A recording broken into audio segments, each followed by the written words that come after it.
স্বাগত জানাচ্ছি সারা বাংলা সম্পাদকীয়তে। আমাদের আজকের আলোচনার বিষয় যথারীতি ভারতের নির্বাচন। আমরা নির্বাচন নিয়ে এর আগেও অনুষ্ঠান করেছি। আজকে আমরা আবারও কেন্দ্রে বিজেপি সরকার যে কোয়ালিশন করেছে সেটা নিয়ে কথা বলবো এবং একই সাথে পশ্চিমবাংলায় তৃণমূলের যে এবার অবস্থানটা আমরা দেখলাম সেগুলো নিয়ে কথা বলবো। আমি রহমান মুস্তাফিজ আছি আপনাদের সাথে এবং আমার সাথে উপস্থিত আছেন ভারতীয় জনতা পার্টি বিজেপির ইন্টেলেকচুয়াল সেলের প্রধান জনাব দেবাশিস চৌধুরী এবং আমাদের সাথে যুক্ত হবেন তৃণমূল কংগ্রেসের স্পোর্টসম্যান এবং একই সাথে কলকাতা মিউনিসিপাল কর্পোরেশনের কাউন্সিলর জনাব অরূপ চক্রবর্তী। আমি স্বাগত জানাচ্ছি আপনাদের। আমি দেবাশিস চৌধুরী আপনার কাছেই শুরুতে আসতে চাই যে আমরা এর আগেও একটি আলোচনায় অংশ নিয়েছিলাম যেটি হচ্ছে নির্বাচনের ফলাফল ঘোষণার পরপরই আমরা সেটি করেছিলাম এবং আমরা সেই জায়গায় বেশ কিছু বিষয়ে খোলামেলা কথা বলেছি। আজকে আমি একটু আপনার কাছে জানতে চাই আপনার দল ভারতে যেই সরকার গঠন করেছে সেই সরকার গঠন করতে গিয়ে আমরা দেখেছি যে জোটদের বেশ কিছু জায়গায় ছাড় দিতে হয়েছে, জোটের শরিকদের কিছু কথা শুনতে হয়েছে যেটা হয়তো বিজেপি চাক জানাচ্ছে সেই জায়গায় কিছু কথা রাখতে হয়েছে, আবার কিছু কথা তাদের পক্ষে রাখা সম্ভব হয়নি। যেমন অমিত শাহের ব্যাপারে এক ধরনের আপত্তি ছিল, কিন্তু সেই জায়গায় আপনাদের প্রধানমন্ত্রী নরেন্দ্র মোদী তিনি অমিত শাহকে রেখেই হচ্ছে মন্ত্রিসভা গঠন করেছেন। এই যে আমি অমিত শাহকে দিয়ে শুরু করতে চাই যে অমিত শাহকে নিয়ে যে আপত্তির জায়গাটি ছিল সেই জায়গায় সে আপত্তি দিয়ে আপনার দল রাখেনি, তাকে স্বরাষ্ট্রমন্ত্রী হিসেবেই আবার দায়িত্ব দেওয়া হয়েছে। এটি নিয়ে শরিকদের সাথে টানাপোড়েনের কোনো সম্ভাবনা আছে কিনা অদূর ভবিষ্যৎ? এখানে দেখুন, একটা বিষয় বোঝার আছে যে ভারতবর্ষে এটা ইতিমধ্যে আমরা দেখছি এবং বিশ্ব সংবাদ মাধ্যমেও গোটা বিশ্বে যেভাবে রিপোর্টিংটা হচ্ছে সেটা আপনারা লক্ষ্য করবেন। মোদি 3.0 মোদি 3.0 হিসেবেই এটার বিভিন্ন জায়গায় আমরা এটার পরিচয় পাচ্ছি এই সরকারের। হ্যাঁ, এটার চরিত্র একটুখানি পরিবর্তন হয়েছে, একক সংখ্যাগরিষ্ঠ না হয়ে এনডিএ হয়েছে, জোট সঙ্গীদের নিয়ে করতে হচ্ছে, কিন্তু মূলত পরিচয় হচ্ছে মোদি 3.0।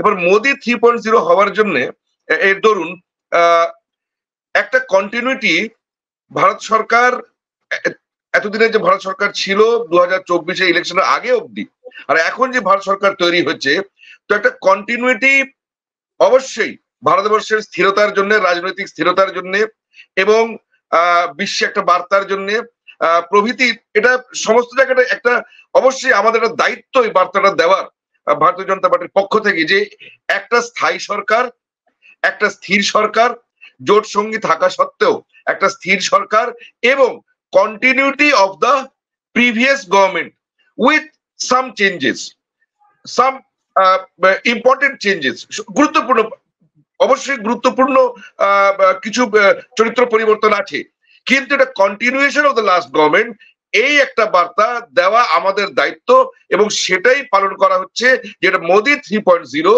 আপনারা লক্ষ্য করবেন অর্থমন্ত্রীও সে একই আছেন, প্রতিরক্ষা মন্ত্রী, ডিফেন্স মিনিস্টার উনিও একই আছেন, তো সেই অর্থে ফরেন মিনিস্টার একই আছেন, তো সেই জন্য continuity of the last regime এই বার্তাটা দিতে হবে, সেটারই একটা এখানে চেষ্টা হচ্ছে।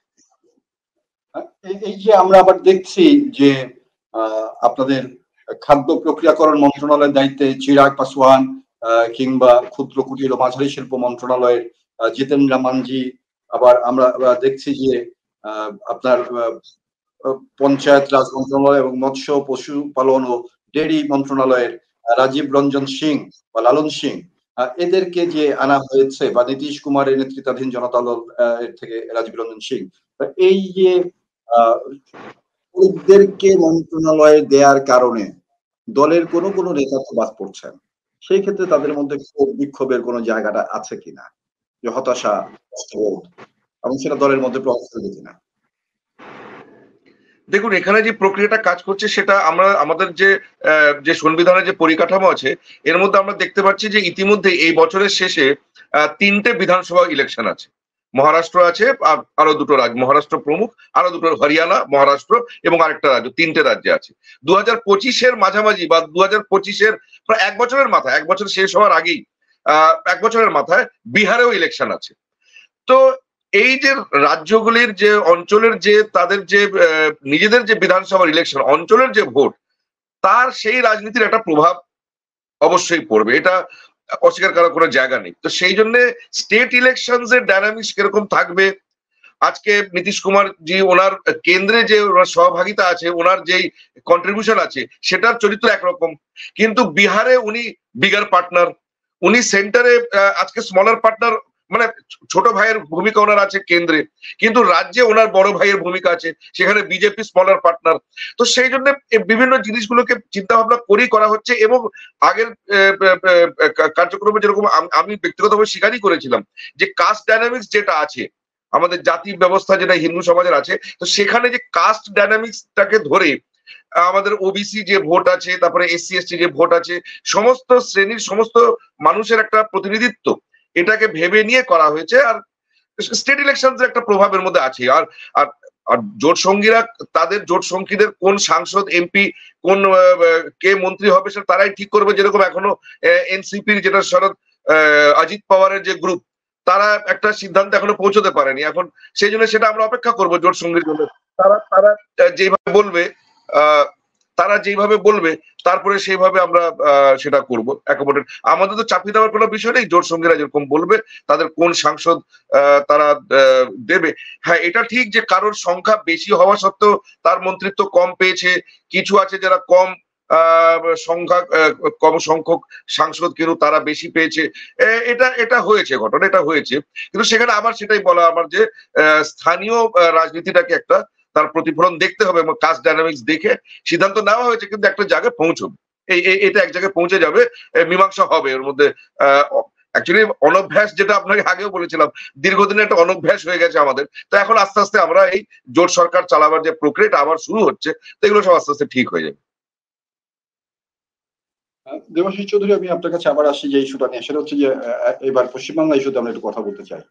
তৃণমূল এবং বিজেপির যে সম্পর্কটা অনেকটা দাকুমড়া সম্পর্কের মতো, সেই জায়গা থেকে হচ্ছে আপনারা এবার তো আপনাদের আসন কমেছে বাংলায়, তৃণমূলের বেড়েছে 6-7, তৃণমূলের 7টি বেড়েছে, আপনাদের 6টি কমে গেছে। তো সেই জায়গা থেকে যে বিরোধিতার জায়গাটা আমরা দেখেছি যে অন্য জায়গায় যাই হোক না কেন, পশ্চিম বাংলায় বিরোধিতার জায়গাটা, সেটা তৃণমূলের সাথে বামদের বলি অথবা তৃণমূলের সাথে আপনাদের বলি, সেই জায়গায় হচ্ছে সেটা প্রাণহানিকর জায়গায় চলে যাচ্ছে। এই নির্বাচনের আগেও আমরা দেখেছি। তো এই যে আপনাদের একেবারে রেষারেষির পর্যায়টা, এটা হচ্ছে কমার কি কোনো সম্ভাবনা আছে? বা আপনারা আপনাদের জায়গা থেকে, যেহেতু কেন্দ্রে আপনারা আছেন সরকারে, টানা 3 মেয়াদে আছেন, সেই জায়গায় সহিষ্ণুতার জায়গাটা, আপনাদের সহিষ্ণুতার জায়গা নিয়ে প্রশ্ন আছে, এটাকে আপনি কিভাবে ব্যাখ্যা করবেন? দেখুন, এটা এই প্রক্রিয়াটা আমরা মূলত দেখতে পাচ্ছি, যদি সে অর্থে বলেন এটা কাকতালীয় ভাবে যদি এক জায়গায় হয়ে যায় তাহলে এটা অন্যরকম। কিন্তু আমরা একটা জিনিস মনে রাখতে হবে, পশ্চিমবঙ্গে তৃণমূল সরকার 2011-তে তৈরি হয়েছিল, 2011-তে, আর কেন্দ্রে ভারতীয় জনতা পার্টির সরকার 2014-এ তৈরি হয়েছে। এবং প্রথম ভারতীয় জনতা পার্টি যে একটা জানান দিয়েছে, মানে আমরা আছি, পশ্চিমবঙ্গের রাজনীতিতে যে আমরা আছি, সেটা প্রথম 2019-এ ভারতীয় জনতা পার্টি সেই জায়গাটা দিতে পেরেছে। অর্থাৎ 2011 থেকে 2019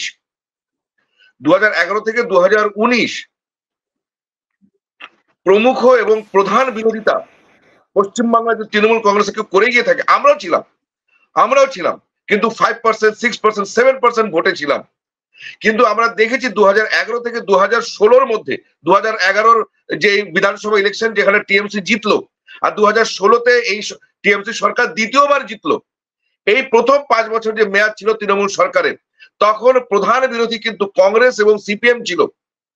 আমরা সেই অর্থে আমাদের অগ্রগতি হয়েছে 2019 থেকে, যখন প্রথম আমরা প্রায় 40%, 38% ভোট পেলাম এবং 18টি এমপি সাংসদ হলো পশ্চিমবাংলা থেকে।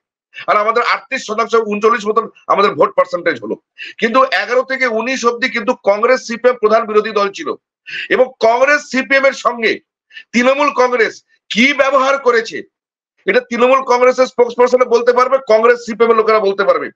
মানস ভুঁইয়া এত এত বড় লিডার ছিলেন কংগ্রেসের, এবং বহরমপুর মুর্শিদাবাদ প্রভৃতি যে অঞ্চলে কংগ্রেসের যথেষ্ট ভোট ব্যাংক, সেখানে কিরকম ভাবে কংগ্রেসের রক্তক্ষয় করেছে তৃণমূল কংগ্রেস, কিভাবে সিপিএম এর কমরেডদের পার্টি অফিসগুলোকে একটার পর একটা পুড়িয়ে দিয়েছে, ভেঙে দিয়েছে। তো এই সন্ত্রাস একতরফা টিএমসির সন্ত্রাস, তার সম্মুখীন এবার আমরা হয়েছি।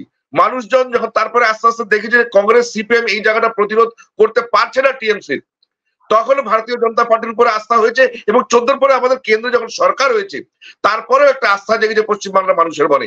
আর তারপরে 16 বিধানসভার ভোটের পর থেকে 16 বিধানসভা ভোটে প্রথম কংগ্রেস সিপিএম এর ভোট আর বিজেপির ভোট সমান হয়, মানে অনেকটা কমে আসে, কংগ্রেস সিপিএম এর ভোট অনেকটা কমে আসে। আর তারপরে 19-এর লোকসভা ইলেকশনে আমাদের অগ্রগতি হয়, কংগ্রেস সিপিএম কমে যায়। তো 16 আর 19-এর মধ্যে যেইভাবে ভারতীয় জনতা পার্টির রক্তক্ষয় হয়েছে, একতরফা হিংসা করেছে তৃণমূল কংগ্রেস। তৃণমূল কংগ্রেসের যে এখানে ন্যায়নীতি পশ্চিম বাংলায় তাদের যে নীতি, সেটা হচ্ছে বিরোধী শূন্য করে রাখা।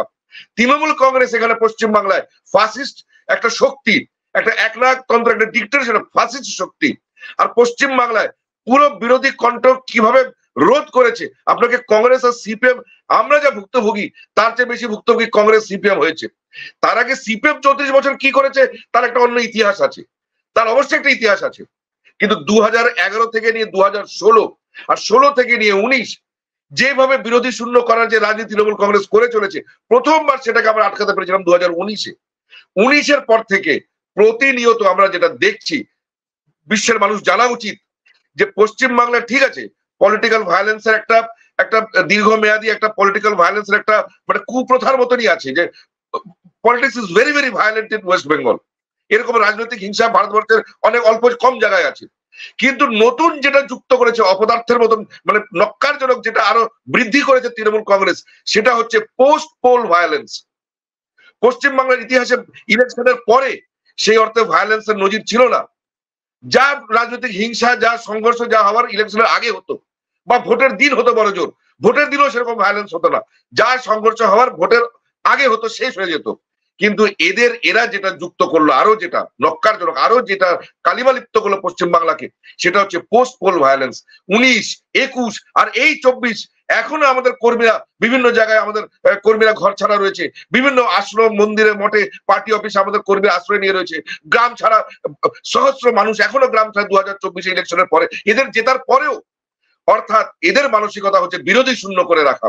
আর এই রাজনৈতিক হিংসার জন্য একমাত্র এককভাবে অপরাধিকভাবে দায়ী হচ্ছে তৃণমূল কংগ্রেস। আচ্ছা, আপনারা বলছেন যে তৃণমূল কংগ্রেসের অত্যাচারের কথা, কিন্তু তৃণমূলেরও তো অভিযোগ আছে যে আপনারাও নানান সময় তাদের উপর যেভাবে দমন পীড়ন চালাচ্ছেন, সন্ত্রাসী কর্মকাণ্ডে অংশ নিচ্ছেন, সেই জায়গাটা কি বলবেন? মানে আসলে কি এটা দুই পক্ষ থেকেই হচ্ছে? এই রাজনৈতিক সহিংসতার জায়গাটা কি আসলে কমে গেছে আপনাদের উভয় পক্ষের মধ্যেই, বা কোথাও কোথাও বামদের ক্ষেত্রেও? দেখুন, রাজনৈতিক যে জায়গাটা সেটা কি দিন দিন আরো ক্ষয়ের দিকে যাচ্ছে কিনা, আমি সেটা জানতে চাচ্ছি। দেখুন, পশ্চিম বাংলায় রাজনীতি যে জায়গায় দাঁড়িয়েছে গিয়ে, এটা খুব দুরভিসন্ধ, মানে একটা খুব ভয়াবহ পরিস্থিতি দাঁড়িয়েছে গিয়ে।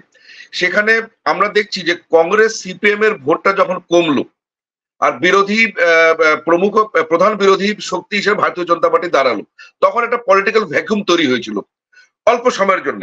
16 থেকে 19, যেটা আমি বলছি 16 থেকে 19, কারণ 16 বিধানসভা ভোটে প্রথমবার কংগ্রেস সিপিএম জোট করে ইলেকশন লড়ে। কারণ 11 সালের যে বিধানসভা ভোট ছিল, সেখানে কংগ্রেস টিএমসির জোট সঙ্গী ছিল। কংগ্রেস টিএমসি একসঙ্গে মিলে বামদের বিরুদ্ধে লেফট ফ্রন্টের লড়াই করেছিল। 11-তে কংগ্রেস টিএমসি জোট হয়ে সিপিএম আর লেফট ফ্রন্টকে হারায় 2011-তে। আর 2016 পরের বিধানসভা ইলেকশনে সিপিএম আর কংগ্রেস জোট করে টিএমসির বিরুদ্ধে। তো পলিটিক্যাল ভ্যাকুয়াম তৈরি হয়, আস্তে আস্তে পলিটিক্যাল ভ্যাকুয়াম তৈরি হয়েছে পশ্চিম বাংলায়। সেই পলিটিক্যাল ভ্যাকুয়ামের মধ্যে ভারতীয় জনতা পার্টি আমরা একটা জায়গা করতে পেরেছি, রাজনীতির জায়গা হয়েছে, আমরা করেছি। এবার হিংসা প্রতিহিংসার একটা প্রতিনিয়ত এখানে একটা ধারাবাহিকতা আছে। কিন্তু যেটা খুব অদ্ভুত ভাবে এখন হচ্ছে, সেটা হচ্ছে মমতা বন্দ্যোপাধ্যায়ের সরকার, তৃণমূল কংগ্রেস সেই শাসক দলের পায়ের তলা থেকে মাটি চলে যাচ্ছে। একটা একটা অদ্ভুত ধরনের পলিটিক্যাল ভ্যাকুম তৈরি হচ্ছে। বিরোধী আসনে পলিটিক্যাল ভ্যাকুম তৈরি হবে একটা অন্য জিনিস, যে বিরোধী শক্তির রদবদল হচ্ছে। সিপিএম কংগ্রেস থেকে বিজেপি বিরোধী শক্তি হচ্ছে, বিরোধী রাজনীতির একটা ভ্যাকুম তৈরি হচ্ছে, সেটা অন্য জিনিস। কিন্তু শাসক দলের যে অবস্থান, শাসক দলের মধ্যে একটা পলিটিক্যাল ভ্যাকুম তৈরি হওয়া, তৃণমূল কংগ্রেসের মধ্যে লিডারশিপ চেঞ্জ ওভারের ক্রাইসিস, তৃণমূল কংগ্রেসের একটা বিরাট অংশ অভিষেক বন্দ্যোপাধ্যায় লিডারশিপকে অ্যাকসেপ্ট করে না। মমতা বন্দ্যোপাধ্যায়ের যারা পন্থী আছে সেই জন্য তারা বারবার তৃণমূল কংগ্রেসই স্লোগান দেয়, নব্য তৃণমূল, নবজোয়ার, নব্যই, নব্যতই, এরকম বারবার। তার মানে তৃণমূল মানে রুলিং রুলিং যে পার্টটা আছে পলিটিক্সের, সেখানে একটা ভ্যাকুম তৈরি হচ্ছে। সেই জায়গাটাতে তৃণমূল কংগ্রেস যে জনসমর্থন প্রতি মুহূর্ত তার ক্ষয় হচ্ছে, প্রতি প্রতি সেকেন্ড তার যে পলিটিক্যাল সাপোর্ট আছে কম হচ্ছে, সেটাকে ধরে রাখার জন্য বিভিন্নভাবে সরকারি তন্ত্রকে ব্যবহার, পুলিশকে ব্যবহার, বিভিন্নভাবে প্রশাসনকে ব্যবহার, এবং বিভিন্ন ক্রিমিনাল এলিমেন্ট, সমাজের যারা যারা অপরাধী অংশটা আছে তাদেরকে ব্যবহার করা করে একটা একটা ভীষণ বিভৎস পরিতরি হচ্ছে, যে এখানে বিরোধী পলিটিক্যাল ভ্যাকুয়াম রয়েছে, রুলিং পলিটিক্সের একটা পলিটিক্যাল ভ্যাকুয়াম রয়েছে। গোটা পশ্চিমবাংলা এখন একটা পরিবর্তনের মধ্যে দিয়ে যাচ্ছে, যার জন্য আমরা দেখছি এই সংঘর্ষগুলো প্রতিনিয়ত বাড়ছে। আর আমাদের যেটা হচ্ছে, কেন্দ্র সরকার বারবার একটাই কথা বলছে, আর মোদি 3.0-তে এটাই হবে।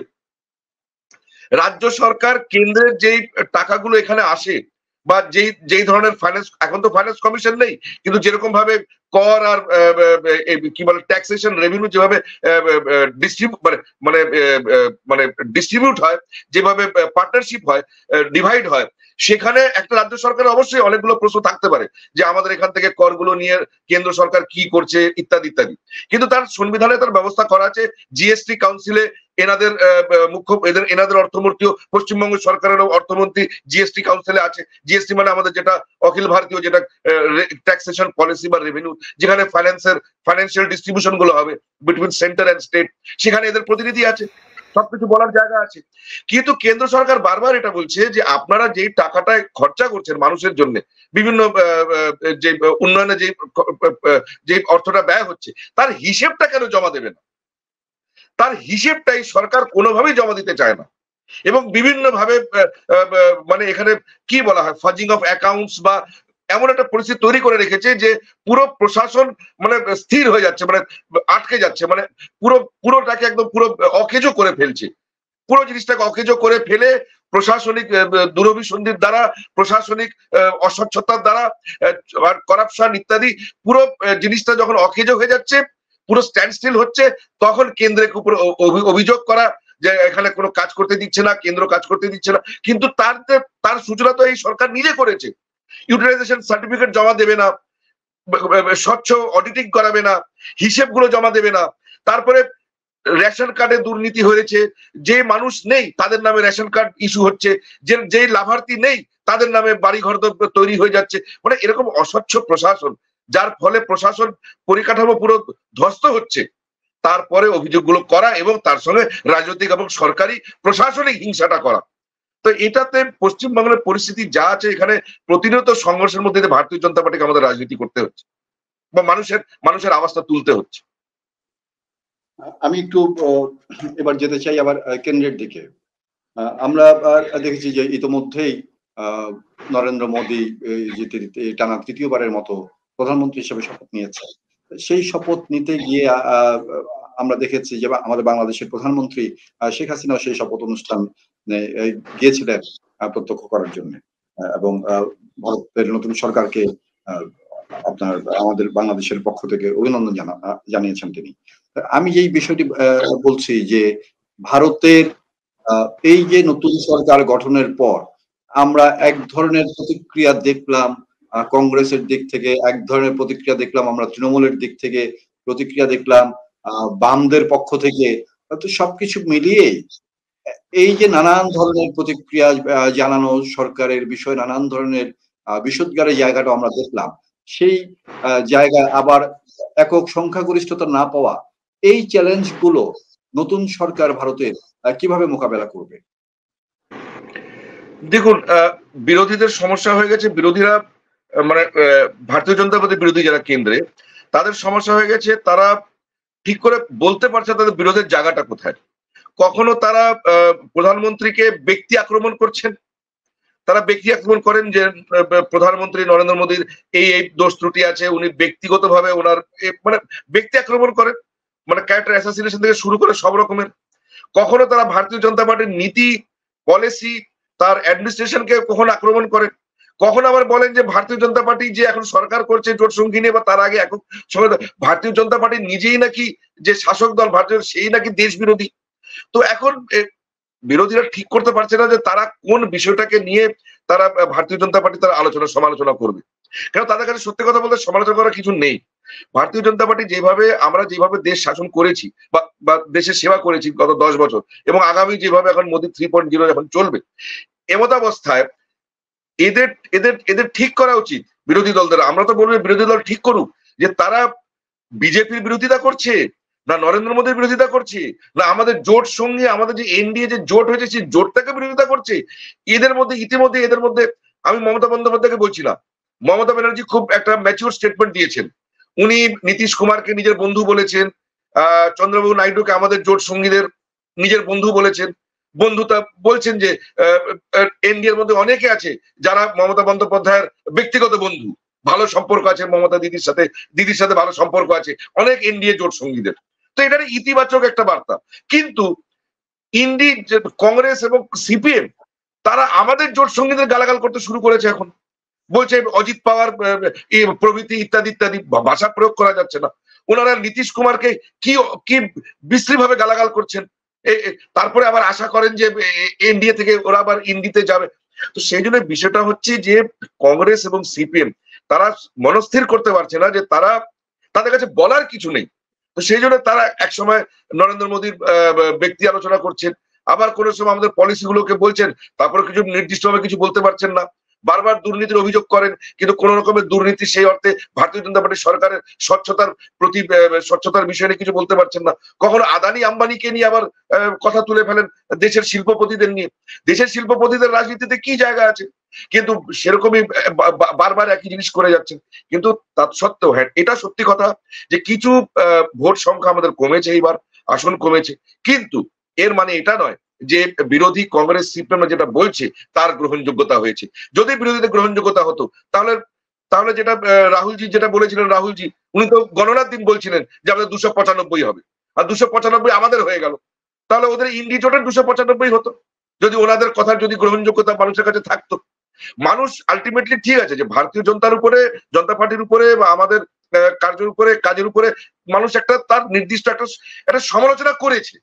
আমরা এটা স্বীকার করবো, একটা দায়িত্বশীল সরকার হিসেবে, শাসক দল হিসেবে আমরা স্বীকার করবো যে মানুষ একটা কিছু বলতে চেয়েছে, আমাদের কোনো বিষয়তে আমাদের সাথে মানুষের একটা মনের অমিল হয়েছে। কিন্তু তার মানে এটা নয় যে ভারতবর্ষের মানুষ কংগ্রেস এবং সিপিএম ইন্ডি জোটকে ক্ষমতায় বসিয়েছে, সেটাও তো করেনি।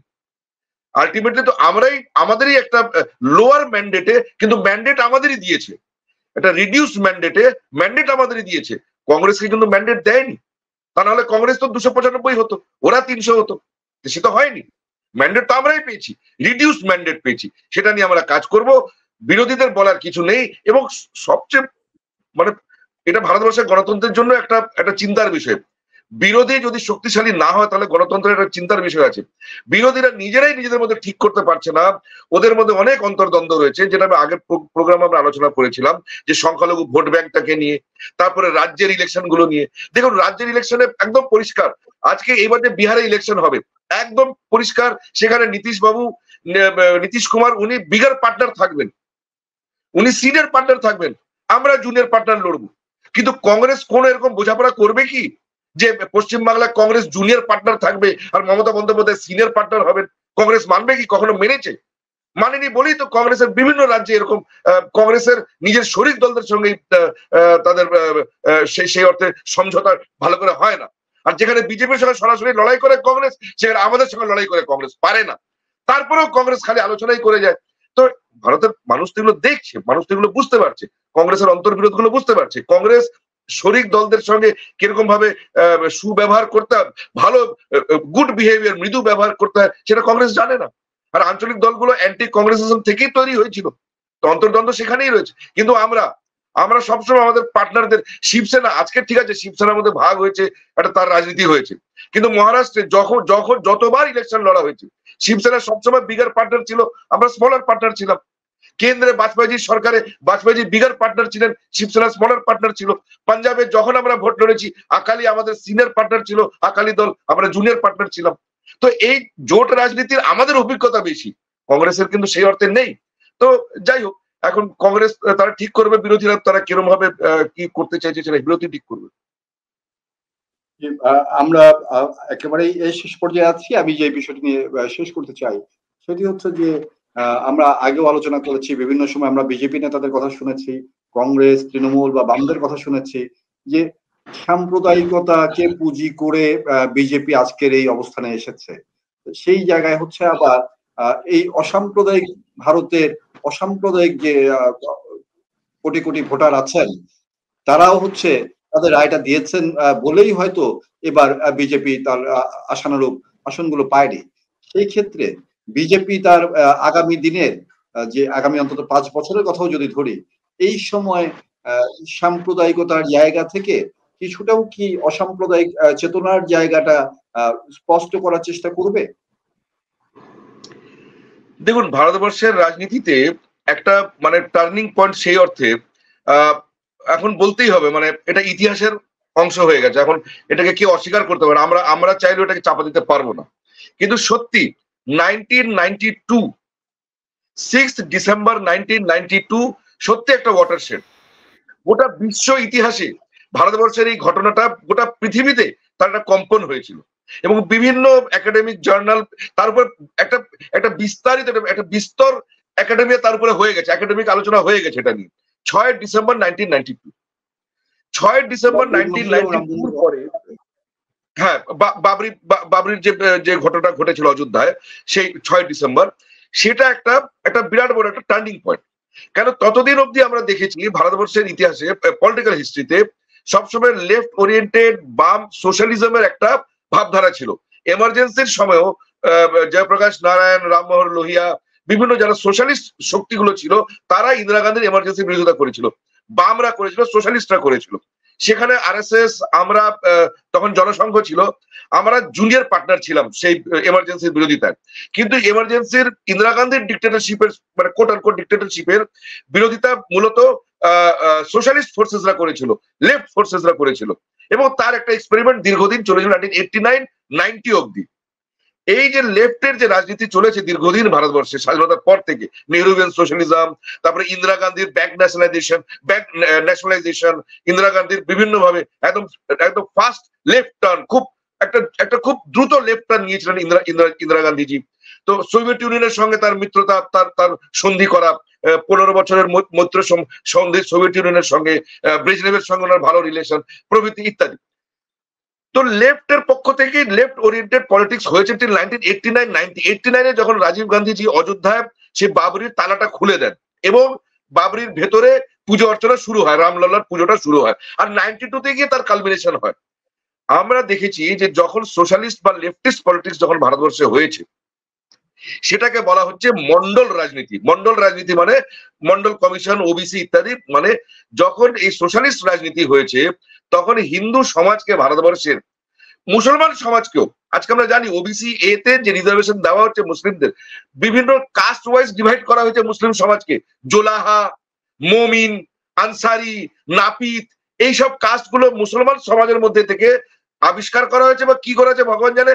এরকম কাস্ট সিস্টেম মুসলিম সমাজের মধ্যেও এখন ভারতবর্ষের একটা পলিটিক্যাল ফ্যাক্ট হয়ে দাঁড়িয়েছে। This is political fact of Indian politics, একটা ফ্যাক্ট অফ ইন্ডিয়ান পলিটিক্স। তো সেই জন্য এই কাস্টিজমের ভয়াবহ রূপ আমরা দেখতে পেলাম। অ্যান্টি মন্ডল রাইট শুরু হলো, আপার কাস্ট লোয়ার কাস্টের মধ্যে সংঘর্ষ, যাদব, ওবিসি, মিডল কাস্ট যাদের বলা হয় মিডল কাস্ট, তাদের একটা অ্যাজারশন, ব্রাহ্মণদের উপরে কুঠারাঘাত হতে শুরু হলো, আপার কাস্টরা, রণবীর সেন আমরা বিহার ইউপিতে বিস্তীর্ণ অঞ্চলে দেখেছি মাওবাদী, নকশাল এবং সোশ্যালিস্টদের যে সশস্ত্র সংগ্রাম, তার বিরুদ্ধে আপার কাস্ট, ভূমিহার, রাজপুতরা, তাদের সশস্ত্র বাহিনীগুলো তৈরি হলো, রণবীর সেনা প্রভৃতি বাহিনী তৈরি হলো। ভারতবর্ষের সমাজ খন্ড খন্ড হয়ে যাচ্ছিল এই সোশ্যালিস্ট রাজনীতির জন্য। ভালো হয়েছে, খারাপ হয়েছে, ঠিক হয়েছে, ভুল হয়েছে, আমরা ন্যায় করেছি, অন্যায় করেছি, যাই হোক, ভারতবর্ষে এটা ঐক্যবদ্ধ এক সূত্রে বাঁধার জন্য তখন রাম মন্দিরের স্লোগান দেওয়া হলো। এবং এই 92 পর থেকে রাজনীতি হয়ে গেল মন্ডল ভার্সেস কমন্ডল। কমন্ডল মানে হিন্দু ইউনিটি, হিন্দুত্ব। হিন্দুত্ব ছিল হিন্দু সমাজকে ইউনাইট করা, আর মন্ডলের রাজনীতি ছিল হিন্দু সমাজকে বিভাজিত করা, কাস্টের মধ্যে বিভাজিত করা। কিন্তু সেই লেফটিস্টরাই যারা এতদিন ধরে সোশ্যালিস্ট প্রোগ্রাম চালিয়েও কোনোভাবে কংগ্রেসকে আঘাত করতে পারেনি, কংগ্রেসকে হারাতে পারেনি, কিচ্ছু করেনি। মাত্র দুটো রাজ্যে ছিল, কেরালা আর ওয়েস্ট বেঙ্গলে। তো যাই হোক, করতে পারেনি, কংগ্রেসকে আঘাত করতে পারেনি। কংগ্রেসকে ultimately so call right wing force, আমরা আরএসএস, বিজেপি, আমরাই কংগ্রেসকে হারাতে পারলাম প্রথম 96, 98, 99-এ। কিন্তু এই যে অভিজ্ঞতাগুলো হলো, তার মধ্যে বামপন্থী শক্তিরা কি বললো, কি কাজটা করলো, যেটা পরে কে মোহাম্মদ জানা উচিত। আমরা পৃথিবীর মানুষ জানাতে চাই, কে মোহাম্মদ আর্কিওলজিক্যাল সার্ভে অফ ইন্ডিয়ার ডাইরেক্টর জেনারেল ছিলেন, মানে স্বনামধন্য, মানে প্রকাণ্ড পণ্ডিত ব্যক্তি আর্কিওলজির, ভারতের প্রাচীন ইতিহাসের। কে মোহাম্মদ উনি খনন কাজ করে বাবরিতে, অযোধ্যাতে খনন কাজ করে দেখালেন যে ওই 3টে গম্বুজের তলায়, বাবরির তলায় হিন্দু মন্দির ছিল। কে মোহাম্মদ বৈজ্ঞানিক প্রমাণ দিলেন। কিন্তু এই বামপন্থীরা, জওয়াহরলাল নেহরু বিশ্ববিদ্যালয়ের, জেএনইউর প্রভৃতি বামপন্থীরা বারবার একটা কথা আওড়াতে লাগলো, এই যে কমন্ডলের রাজনীতি, এটা মুসলমানের বিরোধী।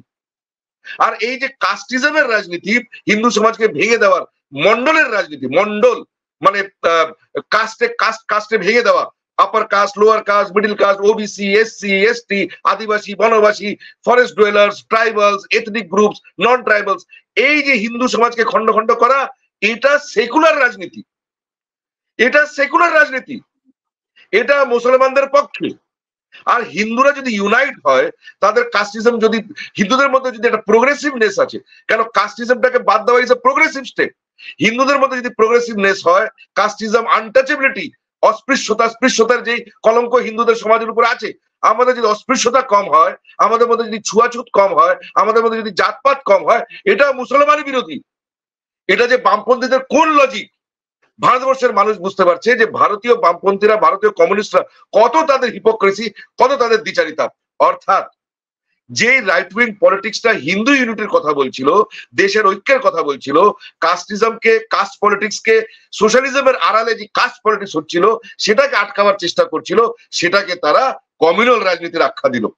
তৎসত্ত্বেও বাজপেয়ীজির জোট সরকারের মধ্যে সেই চন্দ্রবাবু নাইডু ছিলেন, যার বিরাট বড় একটা ভোটাংশ সংখ্যালঘু ভোট, মুসলিম ভোট।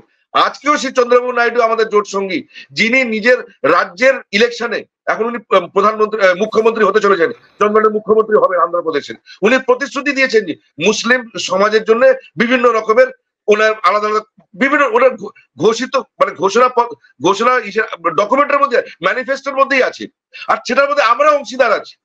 আন্ধ্রপ্রদেশে ভারতীয় জনতা পার্টি এনশিওর করবে যে এই যে মুসলিম সমাজের জন্য যে কথাগুলো বলা আছে, ইমামদের ভাতার কথা বলা আছে, মুয়াজ্জিনদের একটা বিশেষ কথা বলা আছে, মাদ্রাসার ফান্ডিং এর কথা বলা আছে, তারপরে রিজার্ভেশনের কথা তো বলাই আছে, তো প্রভৃতি এই যে বিষয়গুলো আছে, এগুলোতে আমরা সমর্থন করেছি চন্দ্রবাবু নাইডুকে।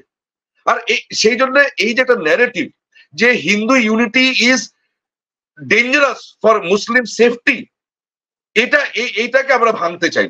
বৌদ্ধিক স্তরে, ইন্টেলেকচুয়াল লেভেলে, একাডেমিক্সে আমরা এই ন্যারেটিভের বিরুদ্ধে আমরা কিছু তথ্য প্রমাণ দিয়ে আমরা ভাঙতে চাই যে Hindu unity is not dangerous or detrimental or ইনিমিক্যাল to the safety of the Muslims. Hindu unity is in fact good for the Muslims of the subcontinent. যদি সেই অর্থে যদি আমরা বলি, আপনি যদি বাড়িয়ে যদি বলি, যদি আপনি মার্জনা করেন, যদি আমাকে যদি মার্জনা করেন, একটা শক্তিশালী ভারত কিন্তু বাংলাদেশ, পাকিস্তান, ভুটান সবার জন্যই ভালো। ভারতের মধ্যে যদি অরাজকতা হয়, যদি রাজনৈতিক অস্থিরতা হয়, তো গোটা এই সাউথ এশিয়ার অঞ্চলের মধ্যে একটা স্থিরতার প্রশ্ন দাঁড়িয়ে যাবে।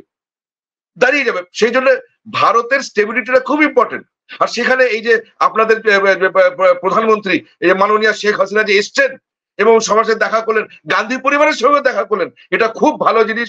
আমরা খুব ওয়েলকাম জানিয়েছি, সাদর নিমন্ত্রণ আমন্ত্রণ আমাদের পক্ষ থেকে অনেক অনেক ওনাকে স্বাগত, অনেক স্বাগতম। আমরা সত্যিকারের মানে হাসিনাজিকে যে যেভাবে আমরা পেয়েছি, ভারতবর্ষের যে কোনো সরকার, ইউপিএ সরকার হোক বা এই সরকার হোক, সব সরকার বাংলাদেশকে সবসময় পাশে পেয়েছে। এটা খুব একটা ভালো জিনিস আমাদের জন্য। আর আমরা জানি গান্ধী পরিবার, আমরা ইন্দিরা গান্ধী যে অনেক আলোচনা করলাম, কিন্তু গান্ধী পরিবার যেইভাবে হাসিনাজিকে আমি হাসিনাজির সেই বাড়িটা দেখেছি নিউ দিল্লিতে, নতুন দিল্লিতে, যেটা পান্ডারা রোডে, যেখানে উনি দীর্ঘ অনেক বছর ছিলেন, প্রায় 10 বছর, যদি আমার ভুল না হয় 10 বছর পান্ডারা রোডের দিল্লির যে বাড়িতে উনি ছিলেন হাসিনাজি, যখন এত বড় দুর্ঘটনা আপনার দেশে হলো, যখন বঙ্গবন্ধুর মানে সেই মানে কি বিভৎস পরিস্থিতি, তখন ওনাকে যে মানে অভয়, এবং ওনাকে যে অভয় ভারত দিতে পেরেছিল, এটা আমাদের গর্বের বিষয়। সেই জন্য আমাদের খুবই ভালো লাগে এটা আজকে উনি এসছেন, এবং গান্ধী পরিবারের সঙ্গে ওনার পারিবারিক সম্পর্ক দেখা করেছেন, খুব ভালো।